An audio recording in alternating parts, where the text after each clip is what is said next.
ఆయన రిజైన్ చేసి వెళ్ళిపోవటం జరిగింది. తర్వాత ఖైతాన్ గారు ఆయన 1948లోనే మరణించడం జరిగింది. ఖైతాన్ గారు ఏం చేశారు? చనిపోయారు. ఇద్దరు అప్పటికే ముఖ్యమంత్రిగా అవ్వాలనేటువంటి కుతూహలంతో ఇద్దరు రాజకీయంగా మరి తనమునకలై ఉన్నారు. మరొక ఇద్దరు ఫారిన్ కంట్రీస్కి వెళ్ళడం జరిగింది. మరి 7గురిలో 6గురు వెళ్ళిపోతే ఎవరున్నారండి? The greatest personality, the father of the constitution, doctor Babasaheb Ambedkar గారి యొక్క భుజస్కంధాల మీద ఈ భారత రాజ్యాంగ రచన కొనసాగుతూ 2 సంవత్సరాల 11 నెలల 18 రోజుల పాటు అహర్నిశలు కృషి చేసి ఆయన డాక్టర్ బాబాసాహెబ్ అంబేద్కర్ గారు చాలా ఆరోగ్యవంతుడు. తన ఆరోగ్యం సైతం టోటల్గా ఈ కాన్స్టిట్యూషన్ రాసిన తర్వాత పాడైపోయింది ఆయన. ఎందుకంటే రేయింబవళ్ళు ఆ కాన్స్టిట్యూషన్ రాయటానికే ఆయన యొక్క మొత్తం శక్తి అంతా దారబోయించారు. మిత్రులారా, ఇటువంటి కాన్స్టిట్యూషన్ రాసిన తర్వాత బాబాసాహెబ్ అంబేద్కర్ గారిని ప్రశ్నించారు. ఏమండి, చాలా రాజ్యాంగాలు ప్రపంచ దేశాల్లో ఉన్నాయి, మరి ఇంతటి బల్కియస్ట్ కాన్స్టిట్యూషన్ ఆఫ్ ఇండియా అంటే ఆ రోజున ఫస్ట్ రాసినటువంటి కాన్స్టిట్యూషన్లో 395 నిబంధనలు, 8 షెడ్యూల్ కలిగినటువంటి ద బల్కియస్ట్ కాన్స్టిట్యూషన్ ఆఫ్ ఇండియాని ఆ మహనీయుడు మనకి అందించడం జరిగింది. అయితే వినండి, మీకోసమే వింటారని తీసుకొచ్చి వచ్చారు ఆయన. మీరు మాట్లాడుకుంటే అలాగా ఆయన ఎవరికి చెప్తున్నారా? అమ్మాయి మీరే అని అయిన తర్వాత ఒక పెద్ద మీటింగ్లో ఆయన్ని సుదీర్ఘమైనటువంటి ఒక ప్రశ్న వేయటం జరిగింది. అప్పుడు అంబేద్కర్ గారు ఒక మాటలు చెప్తారు. అయ్యా, our Indian constitution is a Nobel feature అన్నాడు. ఒకటే మాట, our Indian constitution is a Nobel feature. ఒక నవల్ ఫీచర్ నా భారత రాజ్యం. ఎందుకంటే ఎక్కడా లేనటువంటి అనేక జాతులు, మతాలు, కులాలు, మరి వివిధ రకాలైనటువంటి వ్యక్తులు ప్రపంచంలో ఏవైతే దేశాల్లో ఎక్కడైతే ఉన్నారో ఆ ప్రజలందరూ కూడా ఈ భారతదేశంలో ఉన్నారు. ఇక్కడ ప్రతి ఒక్కరిని నేను దృష్టిలో పెట్టుకొని ఈ రాజ్యాంగాన్ని రాయటం వల్ల, అంటే ఒక కుటుంబం నావల్ ఫీచర్ అంటే ఏంటి?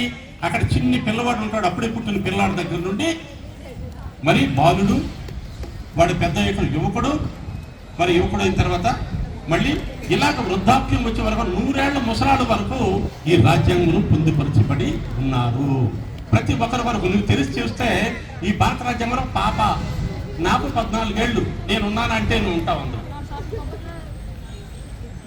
నేను రిటైర్ అయినటువంటి ఉద్యోగం నేనున్నానంటే ఉంటాను అందులో. ఇది రాజ్యాంగం, ఇంతటి గొప్ప రాజ్యాంగం. అందుకే బాబాసాహెబ్ అంటాడు, ఈ ప్రపంచ దేశాల్లో ఏదైతే ఉందో అన్నీ నా భారత రాజ్యాంగంలో ఉన్నాయి.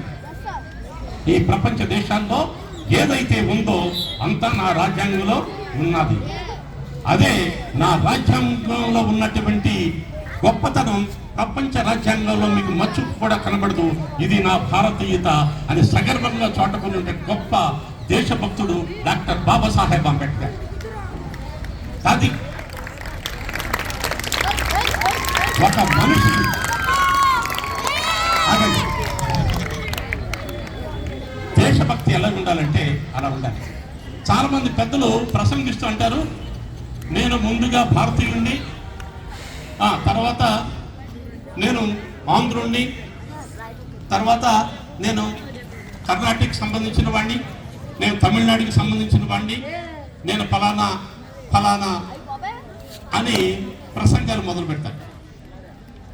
చాలామంది నేను ముందుగా భారతీయుడిని అంటాడు, బాగుంటుంది. తర్వాత చెప్తాడు ఆయన ఏంటో, నేను భారతీయుడిని, నేను ఆంధ్రుడిని, ఆంధ్రుడిని అయిన తర్వాత పలానా గోదావరి జిల్లా వాడిని, తర్వాత కుటుంబం వాడిని, ఫలానా వాళ్ళ అబ్బాయిని అని చెప్తారు. కానీ డాక్టర్ బాబాసాహెబ్ అంబేద్కర్ జీవితంలో ఎప్పుడు కూడా ఏ వేదిక మీద కూడా అలా చెప్పలేదు. నేను మొట్టమొదట భారతీయుణ్ణి, మధ్యలో కూడా నేను భారతీయుణ్ణి, చివరి వరకు నేను భారతీయుణ్ణి అనేటువంటి మహోన్నతమైనటువంటి భారతీయుడు doctor Babasaheb Ambedkar. Dear friends, ఎందుకు చెప్పానంటే వాస్తవాలు. పుస్తకాలు చదవండి, పుస్తకాలు చదివితే మీకు జ్ఞానం వస్తుంది. అందుకే అంబేద్కర్ ఏం విశ్వసించాడంటే education is the most powerful weapon. Education is the most powerful weapon which you can use to change the world. Change the world. ఈ ప్రపంచాన్ని మార్చగలిగినటువంటి ఏకైక శక్తివంతమైన ఆయుధం ఏంటంటే అది విద్య. ఏంటన్నాడు? అది. మీరు విద్యావంతులైతే ఈ ప్రపంచాన్ని జయించే శక్తి మీకు వస్తుంది. ఇవాళ అంబేద్కర్ గారిని మనం ఎందుకు తలుచుకుంటున్నాం? విద్య. ఆయన ప్రపంచ మేధావి. అతను 36 MA డిగ్రీస్ చదివారు. నిన్నే 16 డిఫరెంట్ ఫ్యాకల్టీస్లో ఆయన డాక్టరేట్ చేశారు. డాక్టరేట్. మీకు ఇవాళ ఆయన చరిత్రను చదివితే ఒళ్ళు గగురు పుడుతుంది. నిజంగా ఒక మానవ మాత్రుడు ఇలా చదవగలడా అని మనకి గొప్ప ప్రశ్న మనకి కనిపిస్తూ ఉంటుంది. అంతా ఎందుకు, ఇవాళ మనం చూసినట్లయితే ఇక్కడ మహిళల శాతం ఎక్కువ కనిపిస్తున్నాం, అమ్మాయిలు కదా. మరి మన దేశానికి స్వాతంత్రం రాకముందు అసలు అమ్మాయిలు ఎక్కడైనా ఎప్పుడైనా చదువుకోవడం చూశారు? ఉద్యోగం చేసినట్టు తెలుసా? లేదు. అందుకే ఇందిరాగాంధీ అంటారు, ఇది నేను ఇవాళ ఒక మహిళను అయి ఉండి నేను చదవా, ఆయన రాజ్యాంగం యొక్క గొప్పతనం ఇది అని అంటారు ఇందిరాగాంధీ. ఇవాళ భారత రాష్ట్రపతి ఎవరండి? ద్రౌపది ముర్ము. ఆవిడ కూడా ఒక మహిళ. ఇవాళ మహిళలు ఇంత సాధికారతను సంపాదించుకొని మగవాళ్ళతో సమానంగా నేను ఒక బ్యాంక్ మేనేజర్ని. ఇవాళ చాలా బ్యాంకుల్లో సిఇఓలు ఎవరంటే అండి మహిళలు. ఎవరండి? మీరు ఏ సెక్టర్లో తీసుకోండి, ఐఏఎస్ కానివ్వండి, చివరికి IPSలో కూడా సబ్ ఇన్స్పెక్టర్స్, వాళ్ళు ఎంటర్ కానివ్వండి రంగం ఏమీ లేదు.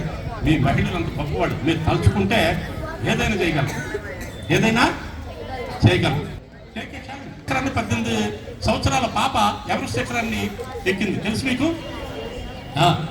ఫస్ట్లో ఎప్పుడో మన చర్చలో చదువుకుంటాం, Tenzing Norgay, Edmund Hillary Everest శిఖరాన్ని మొట్టమొదట ఎక్కారు అని. ఇప్పుడు ఏం చేస్తుంది? ఒక 14 సంవత్సరాల పాప ఎవరెస్ట్ శిఖరాన్ని ఎక్కింది. చూసారా? అని చేత ఈ ఘనత ఎవరిది? డాక్టర్ బాబాసాహెబ్ అంబేద్కర్ ఇచ్చిన ఘనత. అదేవిధంగా ఆయన అంటాడు, పురుషులతో సమానమైనటువంటి హక్కు ఇవాళ అంబేద్కర్ గారి రాజ్యాంగం ద్వారా వచ్చింది. ఆయన ఇవన్నీ ఎప్పుడు పెట్టాడంటే,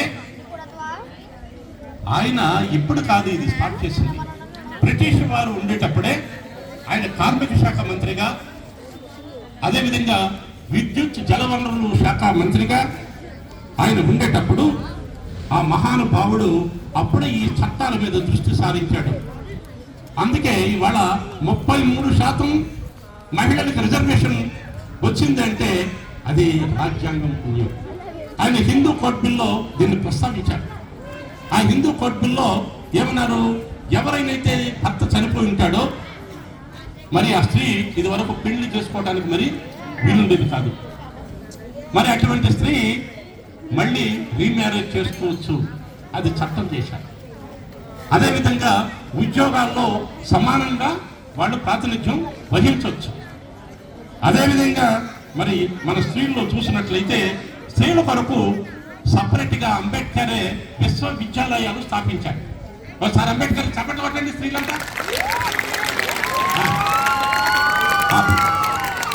నిజం, ఇది చారిత్రాత్మకమైనటువంటి సత్యం. చదవండి, మీరు పుస్తకాలు చదవండి. ఇవాళ గొప్ప గొప్ప సంపుటులు ఆయన కొరకు బయటికి తీసుకొచ్చి ఆయన రాసినటువంటి స్పీచెస్ కూడా పుస్తకాలు 3 ప్రింట్ చేస్తుంది గవర్నమెంట్ ఆఫ్ ఇండియా.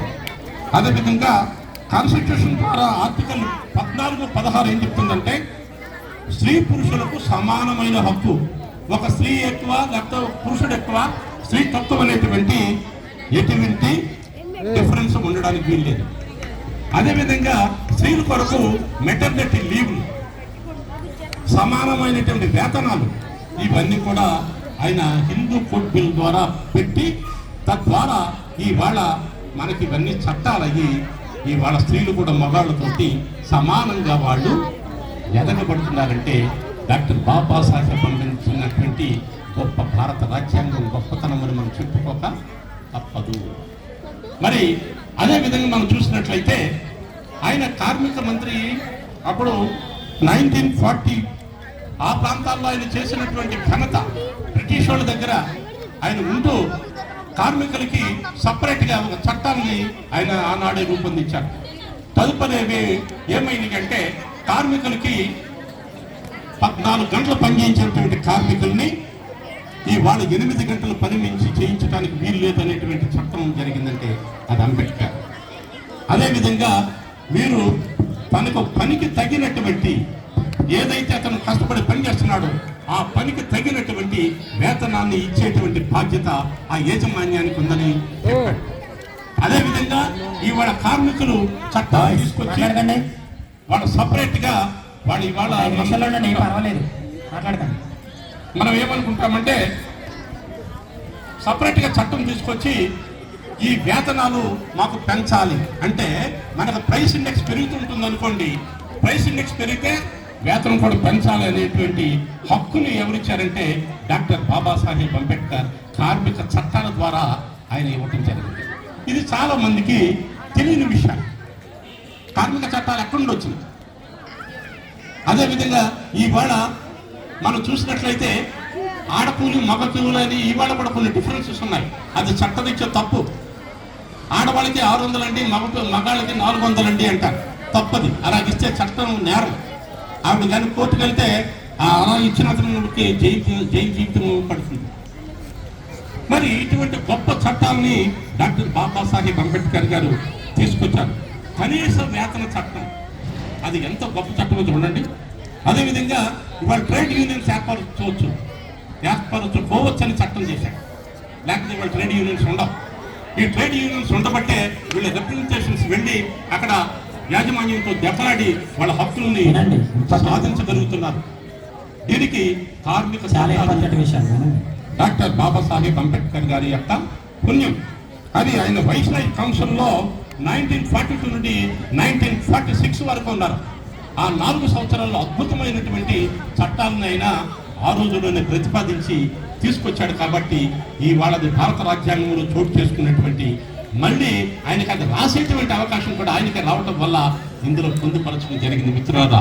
అందుకే all are equal in the eye of law అంటాడు. అందరూ కూడా చట్టం దృష్టిలో సమానం. నీకు ఈ భారతదేశంలో ఉండేటువంటి స్వాతంత్రం మరి ఏ దేశంలోనే ఉండదు. ఏ వ్యక్తి అయినా సరే కాశ్మీర్ నుండి కన్యాకుమారి వరకు ఎక్కడ ఏ ప్రాంతానికైనా వెళ్ళి నీ ఇష్టం వచ్చినటువంటి వృత్తిని చేసుకోవచ్చు. నీ ఇష్టం వచ్చిన చదువుని నువ్వు చదువుకోవచ్చు. నీ ఇష్టం వచ్చిన అమ్మాయిని అక్కడ పెళ్లి చేసుకొని నీ ఇష్టం వచ్చినటువంటి రాష్ట్రంలో నువ్వు నివాసం ఏర్పరచుకోవచ్చు అనేటువంటి గొప్ప సమానత్వ భావాన్ని మన రాజ్యాంగంలో పొందుపరిచిన డాక్టర్ బాబాసాహెబ్ అంబేద్కర్. కొంతమంది దానికి అబ్జెక్షన్స్ కూడా పెట్టారు. ఇవాళంతా ఎందుకు ఓటు హక్కు గురించి మనం మాట్లాడుకున్నాం. ఆ రోజుల్లో ఓటు హక్కు కావాలి, ఎవరికి ఇవ్వాలి? మీకు బ్రిటిష్ వారు ఉండేటప్పుడు, ఆ వైస్రాస్ ఉండేటప్పుడు ఎవరైతే బాగా అధిక ధనవంతులో వారికే ఓటు వేసే హక్కు ఉండేది. ఈ ఓటు వేసే హక్కు వారికే ఉంటే అప్పుడు మళ్ళీ ఈ స్వాతంత్రం వచ్చిన తర్వాత నెహ్రూ గారు అన్నారు ఏదో ఒకటి సాగుతుంది కదా, అలాగే ధనవంతులకు ఓటు హక్కు ఇస్తే పోతుంది అన్నారు. అప్పుడు వల్లభాయ్ పటేల్ అన్నారు కాదండి, ఎడ్యుకేటెడ్ ఓ డిగ్రీ చదువుకున్నటువంటి వ్యక్తికి ఓటు హక్కు ఇస్తే బాగుంటుంది అన్నాడు.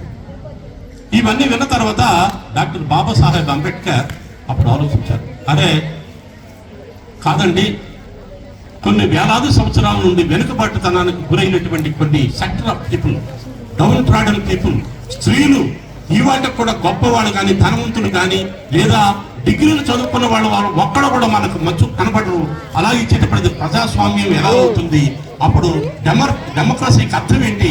అందుచేత అలా కాదు, ఇది ఎవరైతే 21 సంవత్సరాలు నిండినటువంటి ప్రతి భారతీయునికి ఓటు హక్కు ఇవ్వాలి అని ప్రతిపాదించి దాన్ని రాజ్యాంగబద్ధం చేసినటువంటి గొప్ప మరి రాజకీయ మేధావి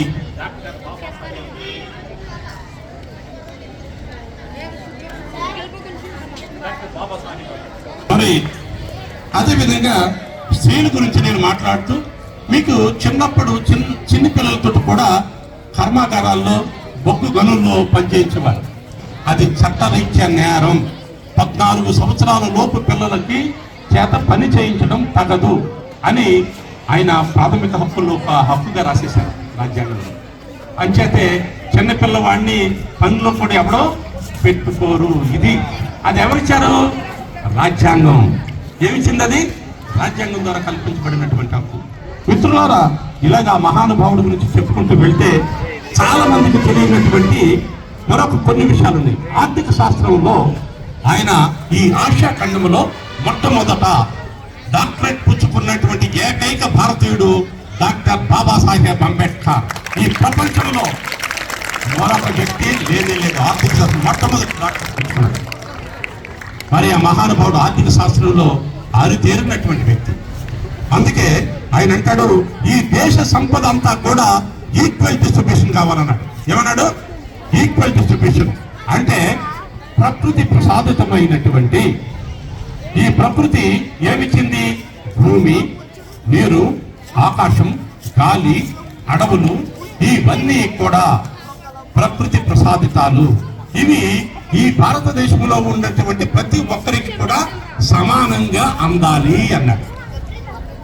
దానికి పెద్దలు ఏకీభవించకుండా మనకు రాజ్యాంగం తయారైనప్పటికీ కూడా మరి ఆ ఈక్వల్ డిస్ట్రిబ్యూషన్ అనేది జరగలేదు. అది పంచేతే ఇవాళ డిస్పారిటీస్ ఉన్నాయి. ఒక ఆయనకి 1000 ఎకరం ఉంటుంది, 500 ఎకరం ఉంటుంది, మరొకరికి ఏమీ ఉండదు, పేదవాడిగా. ఈక్వల్ డిస్ట్రిబ్యూషన్ కొన్ని దేశాలు ఇవాళ కూడా ఉంది. నేను మా పిల్లలు ముగ్గురు కూడా 3 దేశాల్లో ఉంటారు. నేను స్వీడన్ వెళ్ళాను. స్వీడన్, డెన్మార్క్, ఫిన్లాండ్ ఆ దేశాల్లో మొత్తం అగ్రికల్చర్ సెక్టర్ కూడా నేషనలైజ్ చేయబడింది. అక్కడ టోటల్ గా అగ్రికల్చర్ సెక్టర్ నేషనలైజ్, అదేవిధంగా ఇండస్ట్రీస్ సెక్టర్ నేషనలైజ్. అవి అన్ని కూడా గవర్నమెంటే వాడికి జీతాలు ఇస్తారు. ఒక అగ్రికల్చరిస్ట్ ఉన్నాడు అనుకోండి, ఆయనకి ఇంత భూమిని ఇస్తారు.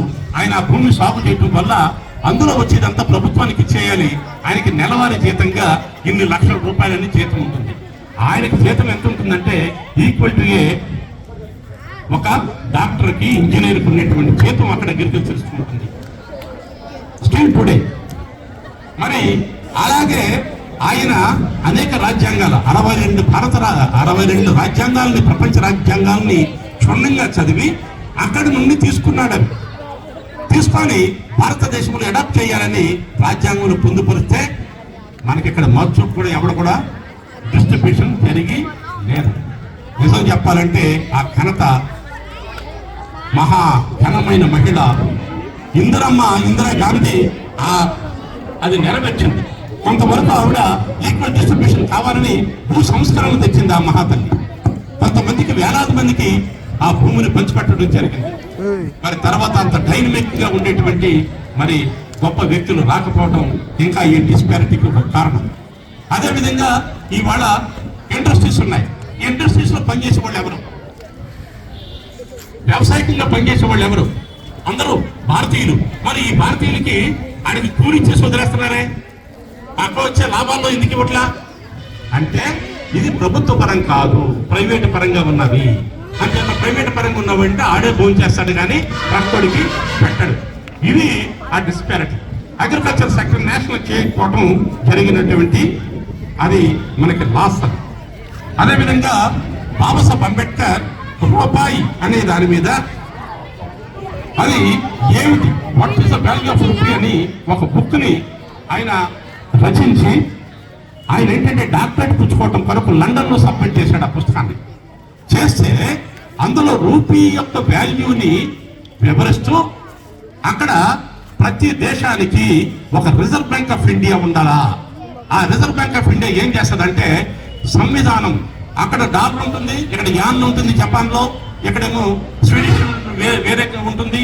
ఇలాగా ఎక్కడ ఉండేటువంటి వాటిని సంవిధానం పరచడం కొరకు రిజర్వ్ బ్యాంక్ ఆఫ్ ఇండియాని స్థాపించాలని ప్రబోధించి మనకి రిజర్వ్ బ్యాంక్ ఆఫ్ ఇండియా స్థాపనకు కృషి చేసిన వ్యక్తి ఇవాళ రిజర్వ్ బ్యాంక్ ఆఫ్ ఇండియా ఎవరి యొక్క సలహా మీద స్థాపించబడింది? డాక్టర్ అంబేద్కర్. చప్పట్లు కొట్టండి అంబేద్కర్కి. మీకు రిజర్వ్ బ్యాంక్ ఆఫ్ ఇండియా, నేను ఒక బ్యాంక్ మేనేజర్ని. మా బ్యాంకులు ఈ కమర్షియల్ బ్యాంక్స్ అన్ని కూడా under the programming of the reserve bank of India. మా బ్యాంకులకి అందరికీ ఏం చెప్తుందంటే రిజర్వ్ బ్యాంకు, మరి అబ్బాయి వడ్డీ రేట్లు తగ్గినాయి, మీరు తగ్గించండి అని ఆదేశాలు జారీ చేస్తుంది రిజర్వ్ బ్యాంక్. అదేవిధంగా అబ్బాయి ఇప్పుడు వడ్డీ రేట్లు పెంచుకోండిరా అని చేస్తారు. అదేవిధంగా అప్పులు ఎక్కువ ఇవ్వండిరా అని ఎవరు చెప్తారు? రిజర్వ్ బ్యాంకు ఆదేశాలు జారీ చేస్తే ఈ కమర్షియల్ బ్యాంక్స్ అన్ని కూడా అవి నెరవేరుస్తాయి. చూసారా ఎంత గొప్ప మరి మేధస్సు ఆ మహానుభావుడు. ఏ అంశం కూడా వదల్లా, ప్రతి అంశాన్ని టచ్ చేశాడు. ఈ భూభాగంలో ఉండేటువంటి మీకు ఇంకా మనం చూసినట్లయితే ఇవాళ ఐక్యరాజ్య సమితిలో 2030కి ఈ ప్రపంచంలో పేదరికాన్ని పోగొట్టేటువంటి వ్యవస్థను మనం కొనసాగించాలి అంటే డాక్టర్ బాబాసాహెబ్ అంబేద్కర్ యొక్క ఆలోచన సరళియే ఈ ప్రపంచానికి ఒక మార్గదర్శనం అని వాడు ఐక్యరాజ్య సమితిలో డిక్లేర్ చేసి ఆయన యొక్క ఆర్థిక శాస్త్రంలో డాక్టరేట్ చేసినటువంటి సబ్జెక్ట్ మీద ఆయన వాడు ఇప్పుడు అందరూ కూడా దాని మీద కృషి చేసి ఈ నిర్మూలన, ఈ పేదరిక నిర్మూలన కొరకు ఆయన యొక్క ఆశయాలను నెరవేర్చడానికి వాళ్ళ ప్రపంచ దేశాలు ముందుకొస్తున్నాయి. ఎంత ప్రపంచ దేశాలని ఆయన ఆలోచింపజేశాడంటే అతను భారతీయుడిగా పుట్టడం మన యొక్క అదృష్టం. Give a big clap to Ambedkar. Friends, ఇవాళ ఫైనాన్స్ కమిషన్లు ఉన్నాయి, అంబేద్కర్ పెట్టారు. చాలా మందికి తెలియదు ఈ విషయం. అదేవిధంగా ఆయన వైస్రాయ్ కౌన్సిల్లో ఉండగా ఇవాళ నదీ జలాలు ఉన్నాయి. ఈ నదీ జలాల్లో నీటిపారుదల విద్యుత్తి కొరకు ఆ విధాన రూపకర్త కూడా డాక్టర్ బాబాసాహెబ్ అంబేద్కర్ రూపకల్పన చేశాడు. విద్యుత్ శక్తి ఇవాళ ప్రతి ఇంట్లో లైట్లు వెలుగుతున్నాయి. ఇవాళ రైతులు పండించుకోవడానికి నీరు వస్తుంది అంటే ఆ మహానీయుని యొక్క ఆలోచన. డాక్టర్ బాబాసాహెబ్ అంబేద్కర్ ఏం చేశాడంటే బెంగాల్లో దుఃఖదాయిని అనేటువంటి బెంగాల్లో ఉన్న దుఃఖదాయిని ఆయన దామోదర్లో ప్రాజెక్టు, బహుళాత్మ సాధక ప్రాజెక్టుని రూపకల్పన చేశాడు ఆ రోజుల్లో. ఎప్పుడు 1943-44 చేసి అక్కడ వైష్ణవ్ కమిటీ ఆయన్ని నిజంగా తల మీద పెట్టేసుకుందా ఆ మేధస్కి. ఆ ప్రాజెక్ట్స్ నిర్మాణం వల్ల ఇవాళ విద్యుత్ శక్తి పెరిగింది భారతదేశంలో. ఇవాళ విద్యుత్ శక్తి వస్తుందంటే డాక్టర్ బాబాసాహెబ్ అంబేద్కర్ యొక్క ఆలోచన సరళి. మరి అదేవిధంగా ఇవాళ మనం ప్రాజెక్టు, నదిలో ఈ ప్రాజెక్టుని చూసినట్లయితే ఆయన రూపకల్పన చేశాడు, దానికి గ్రాఫికల్ గా తయారు చేశాడు. అదేవిధంగా కరెంటు ఉత్పాదనలో ఇవాళ పవర్ గ్రిడ్స్ వ్యవస్థకి నాంది పలికిన వాడు డాక్టర్ బాబాసాహెబ్ అంబేద్కర్. ఇది చాలా మందికి తెలియదు. అసలు పవర్ ఎలా వస్తుందో, అసలు ప్రాజెక్టులు ఎలా నిర్మాణం అయినాయో చాలా మందికి తెలియదు, తెలుసుకోవాలి. మరి ఈ విద్యుత్ ప్రణాళికను రూపకల్పన చేసి వాళ్ళ లక్షలాది మంది ఇళ్లలో విద్యుత్ దీపాలు వెలిగిస్తున్నాడు బాబాసాహెబ్ అంబేద్కర్. మరి దాన్నే మీకు తెలుసో తెలీదో, డాక్టర్ అంబేద్కర్ ఎప్పుడు పుట్టారండి? Babasaheb Ambedkar birthday April 14. Give a big claps. మీకు తెలుసా ఆ డేకి ఇంకో పేరుంది. April 14th డే ఇంకో పేరుంది. అవునండి,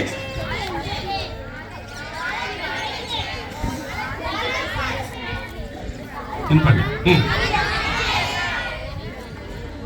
నేను చెప్తాను విని.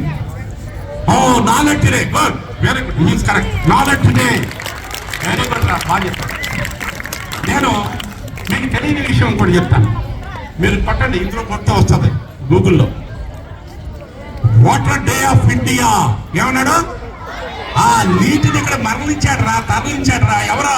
Doctor Babasaheb Ambedkar. April 14th ని వాటర్ డే ఆఫ్ ఇండియా అని అంటారు. ఏమంటారు?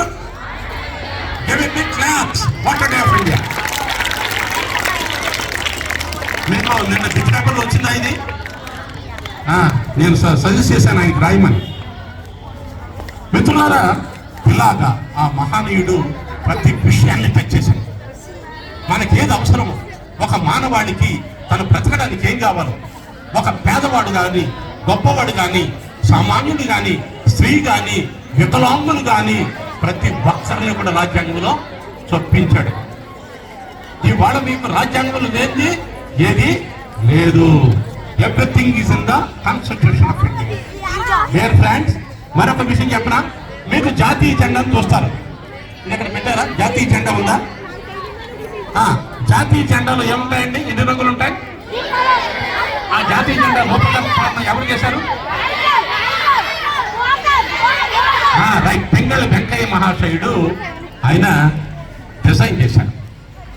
ఎవరో ఆయన ఏం డిజైన్ చేశారంటే, కాషాయం పైన, తర్వాత తెలుపు రంగు, చివరిలో ఆకుపచ్చ రంగులతోటి ఆయన రూపకల్పన చేశాక, గాంధీ మహాత్ములు ఏం చేశారంటే, అలాగా వైట్ అలా ఉంటే బాగలేదు, ఆ మధ్యలో రాట్నాన్ని పెడితే బాగుంటుంది అని రాట్నాన్ని పెట్టారు.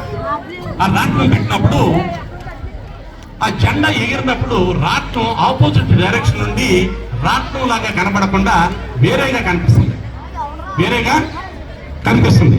అప్పుడు గాంధీ గారు అన్నారు, ఆయన అన్నాడు, ఏమయ్య ఇలా చేయటం మనం రాట్నంగా పెడితే ఇది ఆపోజిట్ డైరెక్షన్ వేరేగా కనిపిస్తుంది, మరొకటి ఏదైనా సజెస్ట్ చేయండి అన్నారు. సరేనండి, దీని గురించి తర్వాత ఆలోచిద్దామని నెహ్రూ గారు ఆ విషయాన్ని అంబేద్కర్ గారితో మాట్లాడారు. బాబాసాహెబ్, మీరు మహామేధావి, మీరు చక్కటి సూచన చేయండి.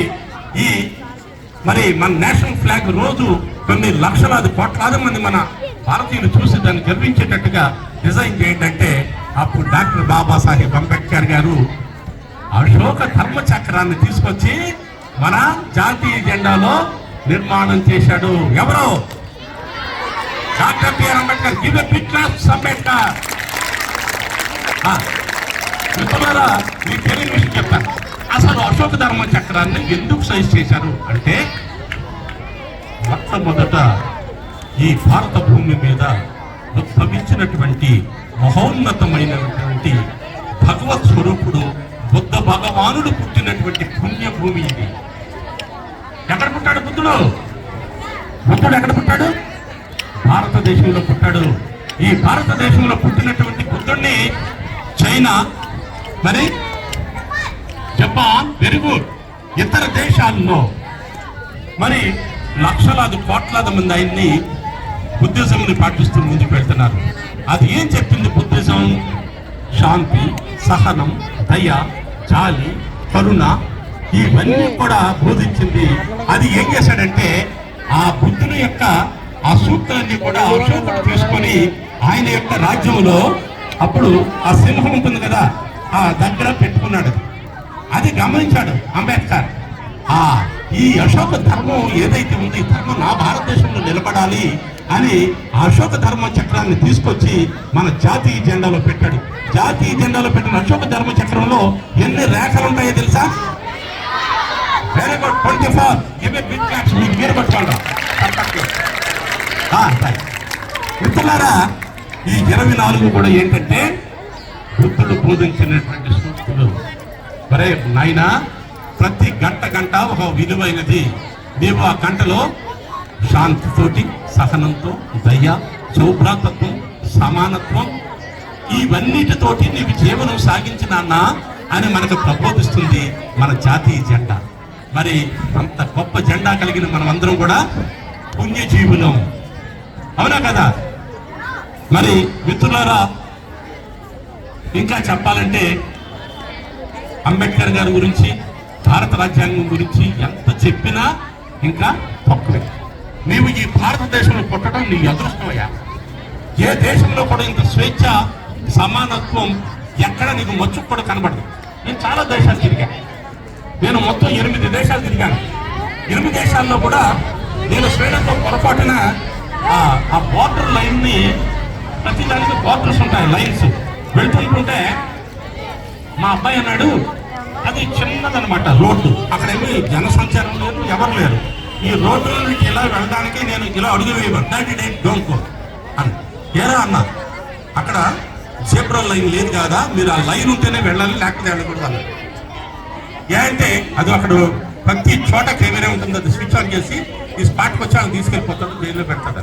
వాళ్ళు ఇది ఎక్కడ గొడవ వెనకొచ్చి అంటే నీవు ఇష్టం వచ్చినట్టు నడవడానికి కూడా వీలు లేనటువంటి దేశాలు ఉన్నాయి. చూసావా, ఇక్కడ నీ ఇష్టం వచ్చినట్టు కేకలేస్తాం, విద్యార్థులు కేకలేస్తే కుదరదు. తల్లిదండ్రులు పిల్లల్ని ఆ ద్వేషాల్లో మీరు ఎవరైనా పిల్లలు కొట్టారనుకోండి, ఆ తల్లిదండ్రులు తీసుకెళ్ళి అరెస్ట్ చేస్తారు. ఎస్, అరెస్ట్ చేస్తారు. పిల్లలు ఆడకూడదు అక్కడ. మీకు పిల్లల్ని అందుచేతే ఇతర దేశాల్లో అంటే మన దేశంలో చదువు బాగా ఉంటుంది. 10వ తరగతి వరకు ఈ దేశంలో ఉండేటువంటి పటిష్టమైనటువంటి మరి విద్య మరి ఏ దేశంలో రాదు. అది చదవడం స్వేచ్ఛగా ఎంతో ఆనందంగా ఆడు రోడ్డు మీద పడికెళ్ళిపోతాడు, వచ్చి కాన్వెంట్ లో పడికెళ్ళిపోతాడు. ఆడు ఎక్కడికైనా పరిగెట్టుకుని వెళ్ళిపోతాడు. మన దేశంలో అక్కడ అలా కుదరదు. ఆడు ఎక్స్పోజర్ పరిగెట్టడానికి కుదరదు, ఎక్స్పోజర్ గట్టిగా మాట్లాడడానికి వీలు లేదు, గట్టిగా ఏడవడానికి కూడా వీలు లేదు. That is other countries. ఇవాళ భారతదేశం స్వేచ్ఛా వాయువులు పీల్చుకునే గొప్ప ప్రపంచం, ఆహా ఏమి దేశమురా అని కొనియాడబడేటువంటి భారతదేశం. నీవు భారతీయుడిగా పుట్టినందుకు డాక్టర్ బాబాసాహెబ్ అంబేద్కర్ అంటాడు, ఎన్ని జన్మలున్నా మళ్ళీ నేను నా భారతదేశంలోనే పుడతాను రా. ఇదిరా డాక్టర్ బాబాసాహెబ్ అంబేద్కర్ ఇచ్చేటువంటి సందేశం ఈ దేశానికి అంటాడు. మీరు కూడా ఎన్ని జన్మలున్నా కూడా మళ్ళీ మనం ఎక్కడ పుట్టాలి? భారతీయుడిగా పుట్టాలి, భారతీయుడిగా గర్వించాలి.